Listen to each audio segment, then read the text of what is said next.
माता पिता जस्ट हम मतलब काफ़ी सपोर्ट किया है, नो डाउट बहुत ज़्यादा मेहनत की है उन्होंने। लेकिन सबसे ज़्यादा रोल मेरे सर का रहा है, जितने मेरे सर रहे हैं, चाहे वो ब्राइट फ्यूचर के हो या आई सर भोपाल या BSc MSc, जो रिश्तेदार है आस पड़ोस सब ने कहा कि भाई तुम पॉलिटेक्निक ज्वाइन करो, गवर्नमेंट है, जॉब भी आसानी से मिल जाएगी। कि इस बच्चे से दूसरे बच्चे भी प्रेरणा लें और इसी तरह के हीरे जो है इस ब्राइट फ्यूचर से निकलते रहें कि गरीबी से, दरिद्रता से ऊपर उठकर बहुत बड़ी बड़ी उपलब्धियां जो है लोगों ने हासिल की है। तो मैं नहीं समझता। नमस्कार दोस्तों, स्वागत है आपका हमारा हिंदुस्तान में और मैं आप सभी के साथ प्रशांत धीमान। जहां एक और हम गरीबी से थक जाते हैं कि कई प्रयास से पीछे हट जाते हैं, ऐसे ही एक युवा से मैं आपको मिलाने जा रहा हूं जो कई बाधाओं के बाद भी एक गांव से बूस्टन तक का सफ़र तय कर चुका है। मेरे साथ बातचीत करने के लिए मौजूद हैं योगेश मंडार, जिनका जो गांव है वो है सहजवा रामपुर मनिहारान के पास है और उन्होंने जो 10th क्लास है 10वीं वो की है ब्राइट फ्यूचर से और 12th क्लास उन्होंने GIC सहारनपुर से की है। वहीं BSc MSc B.Ed उन्होंने MS कॉलेज सहारनपुर से की है। वहीं 3 साल का प्रोजेक्ट रहा उनका IISER भोपाल में, जहां उन्होंने रिसर्च की और भोपाल का नाम अनुसंधान केंद्र का नाम वैसे भी आप सभी लोगों को पता है। वहीं यूनिवर्सिटी ऑफ मैसाचुसेट्स बूस्टन में अब वो PhD का एडमिशन उनका हो गया है और 5 साल की PhD करने अब वो बूस्टन यूनिवर्सिटी में जा रहे हैं। हालांकि ख़ास बात यह है कि एक छोटे से गांव से निकलकर एक किसान का बेटा खेत से निकलकर बूस्टन तक कैसे पहुंचा, ये कहानी आपको बहुत प्रेरणादायक लगेगी और कहीं ना कहीं आपको भी मोटिवेट करने का काम करेगी। ये बात करते हैं योगेश मंडार से। पहले तो बहुत बहुत स्वागत है आपका हमारे चैनल पर। Thank you sir. Yogesh Mandar ji, कैसा रहा आपका सफ़र एक गांव से निकल करके, खेत से निकल करके बूस्टन तक जाने का? सर देखिए, चीज़ें तो बहुत सारी है, एक छोटे से इंटरव्यू में नहीं बता सकता, लेकिन हाँ इतना है, हमारे जो माता पिता है, पेरेंट्स है, वो हमें फंडिंग कर सकते हैं, उस चीज़ में हेल्प कर सकते हैं। लेकिन एक जो रियल चीज़ आपको दिखाता है वो स्कूल कॉलेज है, आपके टीचर्स, आपके गाइड, वो एक बहुत ज़्यादा मतलब आपको कैसा गाइड किया जा रहा है वो सबसे मेन है। मुझे भी बहुत सी चीज़ें मतलब झेलनी पड़ी है, चीज़ें सामने आई, लेकिन थोड़ा जो मेरे टीचर्स थे लाइक ब्राइट फ्यूचर सलामत सर, उसके बाद फिर GIC सहारनपुर में RP Verma sir, Sachin sir, और फिर उसके बाद BSc MSc में दिनकर मलिक, संगीत सर, आई सर भोपाल मेनली, उन्होंने लगातार मतलब एक चीज़ें गाइड किया है कि भाई कैसे रिसर्च, PhD, इन चीज़ों का सबको फिर वहाँ से चीज़ें सीखी है कि नहीं। माता पिता जस्ट हम मतलब काफ़ी सपोर्ट किया है, नो डाउट बहुत ज़्यादा मेहनत की है उन्होंने। लेकिन जो एक थोड़ा ये है रिसर्च और थोड़ा PhD, ये चीज़ें, ये सब चीज़ें मुझे जो मेरे मतलब सर रहे हैं, टीचर्स रहे हैं, उनकी बदौलत ही है सब कुछ।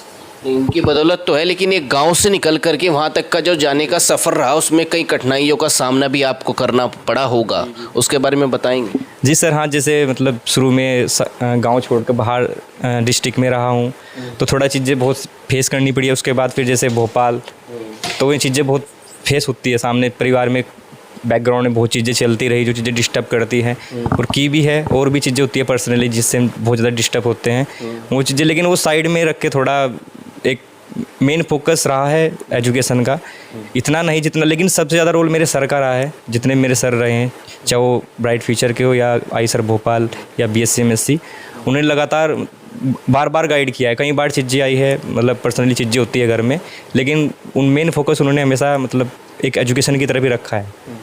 नहीं, एजुकेशन की तरफ तो रखा है, लेकिन कई बार आपको ऐसा लगा होगा वहाँ पे, अरे यार क्या कर रहे हो, चलो गांव में रहेंगे, खेती है, आराम से रहेंगे, कहाँ यहाँ खुद खाना बना रहे हैं, कहाँ खुद कपड़े धो रहे हैं इन लोगों के बीच। Yes sir. हाँ, जैसे कि 12th के बाद मेरा थोड़ा गवर्नमेंट पॉलिटेक्निक में हुआ था, तो उस टाइम पे बहुत से ऑप्शन आए रिलेशनशिप में, मतलब जो रिश्तेदार है आस पड़ोस सब ने कहा कि भाई तुम पॉलिटेक्निक ज्वाइन करो, गवर्नमेंट है, जॉब भी आसानी से मिल जाएगी। तो उस टाइम पे थोड़ा घर वालों ने भी कहा कि भाई बढ़िया है, नौकरी लग जाएंगी, लेकिन एक मन में था कि नहीं यार ये नहीं, कुछ और। उसके बाद फिर BSc किया, BSc के बाद फिर टीचिंग में हुआ था थोड़ा एक काम, लेकिन वो उस टाइम पे फिर एक लालच आता है, सबसे बड़ा मतलब रहता है घर वालों का, इतना फाइनेंशियली थोड़ा सपोर्ट थोड़ा वीक हुआ था, तो उसको देखते हुए थोड़ा उनकी तरफ मन किया कि क्यों ना नौकरी कर ले जाए। लेकिन वो एक डिसीजन था, एक हमारे गाइड थे सर, उन्होंने कहा कि नहीं भाई कुछ और सोचो। तो उस टाइम पे बहुत चीज़ें फेस की, क्योंकि घर वालों का अलग प्रेशर था कि नहीं भाई नौकरी, अपने भी दिमाग में एक प्रेशर रहता है कि यार अगर नौकरी मिल रही है दोबारा ना मिली, तो वहाँ पे एक दो राह बनी थी। लेकिन फिर फाइनली किया, एमएससी किया, बीएड किया। बीएड के बाद भी फिर टीचिंग में ऑप्शन आया कि टीचिंग कर सकते हैं गवर्नमेंट टीचर। तो वहाँ पे थोड़ा डिस्टर्ब हुआ था मैं कि यार नौकरी सही रहेगी, क्योंकि उधर कोरोना का टाइम आ गया तो पीएचडी में एप्लीकेशन काफ़ी डाले, उधर हो नहीं रहा था। तो उस टाइम पे बहुत एक कन्फ्यूजन रहा दिमाग में, डिस्टर्ब भी हुआ काफ़ी कि क्यों ना अपना गवर्नमेंट की ही नौकरी कर लिया, थोड़ा कंपटीशन की 2-3 महीने तैयारी करके 6 महीने वो निकल जाए। लेकिन फिर फाइनली सर से अपने डिस्कस किया तो उन्होंने कहा कि नहीं, जब इतना टाइम दिया तो थोड़ा इधर भी सपोर्ट इधर हो सकता है। गवर्नमेंट नौकरी की आपने बात करी, कुछ चलन है भारत के अंदर, आपको भी पता होगा कि भाई सरकारी नौकरी कर लो, अगर एक चपरासी भी बन जाओगे बहुत सही रहेगा। तो आपके मन में नहीं ये आया, और आया तो फिर आपने इसको दूर कैसे रखा? और बच्चों के लिए बताएं कि अगर उनके मन में ये ख्याल आए कि भाई सरकारी नौकरी सब कुछ है, तो वो कैसे इस चीज़ से आगे? मेंटलिटी है यहाँ पर इंडिया में कि भाई सरकारी नौकरी है तो ही बहुत बढ़िया है, वरना कुछ नहीं है। जैसे कि मैंने 12th किया, फिर बीएससी, एमएससी, बीएड, उसके बाद 3 साल का ये प्रोजेक्ट रहा, तो इसमें इतना लंबा पीरियड होगा कि जो मेरे साथ के थे, खास करके मेरे जूनियर भी सब थोड़ा जॉब की तरफ भागे, मतलब जॉब में सेटल हो गए। तो वहाँ पे बहुत चीज़ें परिवार की तरफ से भी हुई कि भाई एक होता है जो सोसाइटी में, हमारे समाज में खासकर, वो तो हर समाज में ही है, लेकिन मैं अपने समाज का बताऊँ खास जो, तो उसमें देखते हैं कि भाई नौकरी जल्दी से जल्दी, तो फिर बराबर में कोई और ऐसा मतलब जॉब सेटल होती है तो फिर दिमाग में वो ज़्यादा डिस्टर्बेंस आता है कि भाई उसकी नौकरी होगी, तुम अब तक भी यही सब कर रहे हो। तो बहुत चीज़ें हुई है, तो लेकिन फिर भी फाइनली मतलब जो सोचा था, लेट हुआ हूँ, थोड़ा रहा है, मेरी कुछ कमी रही थोड़ा, मतलब लेकिन हाँ कि मिल गया, इतना है जी। लोग ज़्यादातर ये सोचते हैं गांव से निकलकर एक शहर, बड़े शहर तक नहीं जा पाएंगे, और बड़ा शहर छोड़ दीजिए, आप तो विदेश तक जा रहे हैं, बोस्टन यूनिवर्सिटी तक। तो उन लोगों के लिए क्या कहेंगे जो ये सब सोचते हैं कि भाई हम तो गांव के हैं, हमारा कहाँ वहाँ से संभव? देखो ये चीज़ तो बहुत पहले से हुई है पूरे देश में, मतलब बहुत से लोग हुए हैं कि जिनका बैकग्राउंड बहुत बिलो द लेवल था। कोई भी हो इसमें 90% जितने भी मतलब आज अच्छी पोस्ट पे है, जिनका अच्छा नाम है, उनका बैकग्राउंड ऑलमोस्ट ऐसा ही रहा है। फाइनेंशियली हम वीक हो सकते हैं, लेकिन सबसे मेन होता है आपका एटमॉस्फेयर, लाइक आपके टीचर्स, फिर आपके फ्रेंड्स। मैं रियली बताऊं आपके चैनल के माध्यम से, जो मेरा रहा है एक सर के साथ कॉम्बिनेशन, वो हमेशा बहुत अच्छा रहा है। हमेशा चाहे वो यहाँ ब्राइट फ्यूचर के सर हो, सलामत सर हो, रामवीर सर हो, उसके बाद 12th में हो बीएससी एमएससी, सचिन सर हो गए, रामवीर और आरपी वर्मा सर, ये मतलब मैं सर के नाम इसलिए ले रहा हूँ क्योंकि उनकी बदौलत ही है। उसके बाद फिर आई सर भोपाल, संगीत सर हैं हमारे, उनका सपोर्ट वो बहुत मेन था। उससे भी ज़्यादा इंपॉर्टेंट होता है कि आप किन लोगों के बीच में रह रहे हो। आई सर भोपाल में 3 साल वहाँ रहा है, मैंने कभी सोचा भी नहीं था, एक जस्ट नॉर्मल सा सोचा था कि पीएचडी में करूँगा इंडिया से, लेकिन वहाँ जाके वहाँ पे एक से एक बढ़ के मतलब स्टूडेंट थे, मेरे जो सीनियर्स थे बहुत, रविराज जिसके अंडर में मैंने काम किया, रविराज थोराट, आदित्य उपाध्याय, बहुत से थे जो उन्होंने मतलब मुझे सही टाइम पे गाइड किया और उन्होंने दिखाया कि असली चीज़ क्या है। तो वहाँ से सबसे मेन हुआ, मेरे दिमाग में जो सबसे पहला आइडिया आया था कि थोड़ा बाहर की ट्राई किया जाए, वो सबसे मेन होता है। तो ये चीज़ें बिल्कुल डिफेक्ट करती है आदमी को कि भाई तुम्हारा बैकग्राउंड कैसा है फाइनेंशियली, लेकिन उससे भी मेन होता है तुम्हारा एटमॉस्फेयर, आपकी फ्रेंडशिप सर्कल में कौन लोग हैं। मेरे 3 साल आई सर भोपाल में वो सबसे मेन थे। इतना चेंज हुआ, पहले वो चीज़ें थी दिमाग में थोड़ा वही गांव में जैसे होता है पॉलिटिक्स, थोड़ा थिंकिंग का, लेकिन वहाँ 3 साल मैं रहा हूँ, वो इतनी ज़बरदस्त चीज़ थी। तो मेनली मैं सबसे मतलब यही कहूँगा कि अपना फ्रेंड सर्कल, अब वो सबसे मेन होता है। उन्होंने टाइम पे मुझे गाइड किया कि भाई ऐसे एप्लीकेशन डालो, ऐसे पीएचडी में अप्लाई करो, ऐसे रिसर्च, उनका लगातार वो सबसे मेन होता है। बैकग्राउंड आप चेंज कर सकते हो, आज गरीब है अमीर है वो चीज़ें थोड़ा करती है, लेकिन हम ये बोल के कि हाँ भाई हम गरीब है किसान है तो छोड़ दो, वो चीज़ मतलब पूरी तरीके से सही नहीं है। आपने वहाँ रह के बहुत स्ट्रगल किया होगा बाहर रह करके, और अभी आप विदेश जाएंगे, घर से दूर रहेंगे, अपने मम्मी पापा से दूर रहेंगे, तो कहीं ना कहीं इमोशंस भी जुड़े हुए होते हैं। अब कुछ लोग ऐसे हैं जो इमोशंस के चक्कर में अपना फ्यूचर छोड़ देते हैं, कुछ लोग ऐसे हैं जो इन सब मुश्किलों से डरकर अपना फ्यूचर छोड़ देते हैं, उनके बारे में क्या कहेंगे आप? देखिए मेन तो वही रहेगा कि आपके लिए प्रायोरिटी चीज़ क्या है। अभी सर ने बताया कि सही समय पर सही दिशा में समुचित प्रयास, वो चीज़ यही है कि आपके लिए मेन टारगेट क्या है। ये जो चीज़ें होती है घर में क्या कुछ चल रहा है, पर्सनली चीज़ें चाहे इमोशनली कैसा भी है, वो चीज़ें सबके साथ हो सकती है। मैं थोड़ा मतलब बताऊं, सलामत सर है, इनका मैं शुरू से ही सुना है, गांव में कैसे थे, उधर स्कूल था हमारा एक, पहले एडमिशन जब लिया था 6ठी क्लास में, उसके बाद इधर स्कूल किया खड़ा, और भी मतलब एरिया में काफ़ी स्कूल है सर के। तो इससे बड़ा एग्जाम्पल तो हमें मिल ही नहीं सकता कि भाई आज हमारा लेवल क्या है और कल हमारा लेवल क्या होगा, वो हमारे पे डिपेंड है। हम गरीब हुए या मतलब थोड़ा हमारा मीडियम लेवल है, वो उसमें हमारी गलती नहीं है। लेकिन आने वाले टाइम में हम 10-12 साल में क्या कुछ कर रहे हैं, फिर हमारा लेवल क्या है, वो हमारे पे डिपेंड करता है। तो ये चीज़ बोल देना कि भाई मैं मीडियम परिवार से हूँ या मतलब मेरा बैकग्राउंड मम्मी पापा या कुछ भी ऐसा कुछ सपोर्ट नहीं है, तो वो चीज़ पूरी तरीके से सही नहीं है। वो आम तौर पर बच्चे जो हैं अपने समय में शिक्षकों की बात को इग्नोर करते हैं, और आप अभी बता रहे थे मंच पर भी, तो उन बच्चों के बारे में क्या कहना चाहेंगे कि समय पर वो शिक्षकों की बात को माने, और तो फिर कितना सही रहेगा उन लोगों के लिए? सर ये तो देखो एक उम्र का पड़ाव होता है। मैं अभी स्टेज पे बोल रहा है यही बात कि जब हम थे तो एक रहता है कि कोई अगर सर स्ट्रिक्ट है तो उनके लिए दिमाग में रहता है कि नहीं यार इन सर से दूर भागना है, लेकिन वो चीज़ें कुछ टाइम बाद आती है अपने आप। मैं भी बताया भी सर ने हमें कितना सपोर्ट किया है, सीरियसली बहुत ज़्यादा। मैं कहीं मार्केट में मिलता हूँ तो सर वरना इतना मतलब एक प्रिंसिपल है कॉलेज के, इतना सब कुछ संभाल रहे हैं, इतना कोई नहीं वो करता है सपोर्ट कि हम रास्ते में मिले अचानक हमारे लिए गाड़ी बाइक रोक के हमें से हाल चाल पूछ रहे हैं, तो वो तो खैर बहुत ही बड़ी बात है। लेकिन वो तो देखो अपना अपना होता है, हम किसी को कितना मानते हैं। लेकिन मैं सिर्फ इसलिए नहीं कि कहने में बड़ी बात है, लेकिन टीचर्स का वाकई ओहदा माँ बाप से बड़ा होता है। माँ बाप एक बार को हमें गलत सलाह दे सकते हैं कि भाई इसके साथ ना बैठो, ये इस कास्ट का है उसका है, यहाँ तक कि घर में भी भाई अपने रिलेटिव्स के ना जाओ वो ऐसा। लेकिन कभी टीचर क्लास में हो गए या स्कूल में वो कभी ये चीज़ें नहीं बोलेगा कि भाई तुम उस स्टूडेंट के साथ मत बैठो, उसके साथ मत बोल लो। तो टीचर्स तो खैर उनका तो लेवल काफ़ी बड़ा होता है।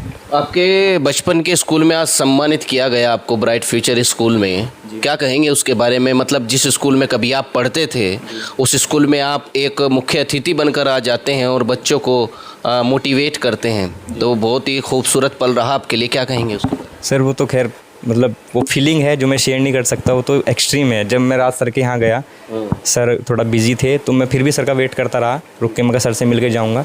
तो फिर एक दिमाग में मैं 6-7 दिन से था वैसे यहाँ पे लोकल एरिया अपने गांव में, तो मैं इसलिए डर रहा था कि मुझे पता कि सर अगले दिन मुझे इनवाइट करेंगे कि भाई ऐसे ऐसा बोलना, तो उस चीज़ का डर था।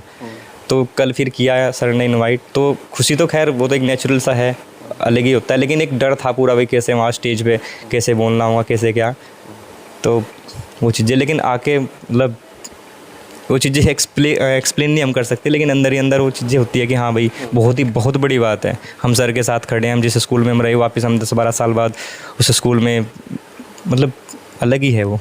मेरा आखिरी प्रश्न आपसे है, आप विदेश जाएंगे, भारतीय हैं, तो क्या वहाँ जाकर आप भारतीय संस्कृति को याद रखेंगे? क्या अपने गुरुजन माता पिता का सम्मान याद रखेंगे? क्योंकि वहाँ का फॉरेन्स का थोड़ा कल्चर जो है वो अलग है, और देश के लिए आप क्या करना चाहते हैं? वो ये तो मतलब कहने की बात नहीं है कि भारतीय संस्कृति अपने टीचर्स सर उनका तो बहुत ही अलग सम्मान है, वो रहता भी है और रहेगा भी। वो कोई बड़ी बात नहीं है कि हम इंडिया में रह रहे हैं बाहर रह रहे हैं, वो एजुकेशन यहाँ है, थोड़ा एजुकेशन का लेवल ऊपर हो सकता है, लेकिन जो यहाँ पे हम डिसिप्लिन संस्कार वो चीज़ें हैं, वो चीज़ें वहाँ पे जाने के बाद कुछ चेंज नहीं होगी, वो सेम ऐसे ही रहेगी। जो सम्मान आज है सर के लिए हैं, घर वालों के लिए, जो चीज़ें यहाँ पे सीखी है एक समाज में कैसे रहना है, वो चीज़ें रहेगी। तो थोड़ा होता है कि हाँ हम वहाँ की चीज़ों के हिसाब से देखते हैं सीखते हैं, लेकिन एक पॉजिटिव चीज़ें सीखेंगे ना कि नेगेटिव। तो ये तो है कि ऑल वर्ल्ड जो इंडिया में टीचर्स को लोग मानते हैं वो इवन कहीं नहीं मानते, ये तो फैक्ट है। एक चीज़ कह सकते हैं लास्ट बार की, everything is possible. Yes sir, everything is possible, sure. क्योंकि जब आप गांव से निकल के विदेश तक जा सकते हैं, तो उन बच्चों के लिए क्या कहेंगे जो इम्पॉसिबल मानते हैं? नहीं सर, इम्पॉसिबल तो कुछ भी नहीं है, बस थोड़ा सा वही रहता है, हम मेहनत कर रहे हैं वो एक अलग चीज़ है, हम कैसे माहौल में रह रहे हैं, कैसे लोगों के साथ रह रहे हैं, वो सबसे मेन होता है। आपके टीचर्स जैसे मैंने बताया सलामत सर, और आपके दोस्त वो आपको कैसे गाइड कर रहे हैं, वो सबसे मेन चीज़ होती है। आप मेहनत कितनी कर रहे हैं वो मैटर करती है, नो डाउट, लेकिन कहीं ना कहीं आपका माहौल कैसा है, आपके सर आपके दोस्त समय समय पर कैसे गाइड कर रहे हैं, वो सबसे मेन होता है। चलिए, तो सलामत सर हमारे साथ हैं जो इनके टीचर रहे हैं बचपन में, उनसे भी जानेंगे। सलामत सर जी, कैसा लग रहा है आज अपने एक स्टूडेंट को देखकर जिनको आपने पढ़ाया, आज वो विदेश तक का सफ़र तय कर रहे हैं? मेरे पास सही तरह से जो है मेरे पास शब्द नहीं है इस खुशी को बयां करने के लिए, और गौरवान्वित महसूस कर रहा है ये पूरा का पूरा विद्यालय परिवार के एक ऐसा हीरा जो यहाँ से निकला इस ग्रामीण पृष्ठभूमि से। आज मैं महसूस कर रहा हूँ, जब मैंने इस विद्यालय को शुरू किया था तो मुझे आज मतलब मैं महसूस कर रहा हूँ कि मुझे उसका फल मिल गया है और मैं चाहूँगा कि इस बच्चे से दूसरे बच्चे भी प्रेरणा लें और इसी तरह के हीरे जो है इस ब्राइट फ्यूचर से निकलते रहें। हमेशा यही प्रयास रहा है कि कम संसाधनों वाले बच्चे जो सीमित संसाधनों से आते हैं वो उत्तम शिक्षा जो है यहाँ से ग्रहण करें। तो आज योगेश के लिए जो है मेरे पास शब्द नहीं है। इसने पूरे क्षेत्र का नाम, माता पिता का नाम और मेरा कई बार जो जिक्र किया है इन्होंने।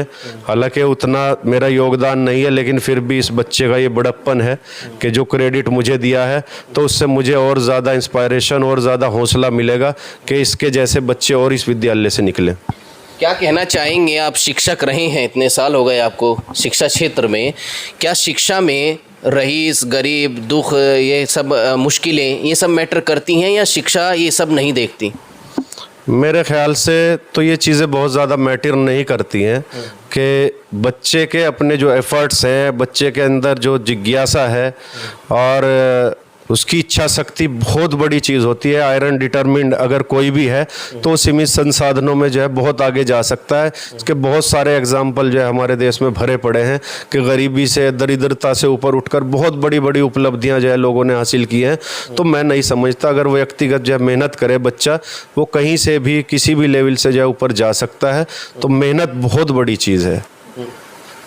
तो क्या कहना चाहेंगे आखिरी में सभी बच्चों को? आप क्या बताना चाहेंगे, क्या संदेश देना चाहेंगे? बस मैं तो यही कहना चाहूँगा कि सही समय पर सही दिशा में जो है समुचित प्रयास करते रहें।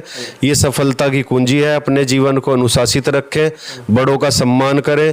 एक चीज़ बार बार कहता हूँ जब से विद्यालय संचालित कर रहा हूँ कि गीता में भी कहा गया है कि श्रद्धा बिन होए ना ज्ञान, कि जब तक जो है गुरुजनों के प्रति, बड़ों के प्रति जो है श्रद्धालु नहीं होगा कोई भी व्यक्ति, तो ज्ञान की प्राप्ति बिल्कुल भी नहीं कर सकता। तो अपने टीचर्स के प्रति श्रद्धावान बने। श्रद्धावान लभते ज्ञानम, श्रद्धावान लोग जो होते हैं उन्हें ज्ञान की प्राप्ति होती है। तो अनुशासित रहकर और समय का सही उपयोग करके तो मनुष्य जो है कहीं भी पहुंच सकता है।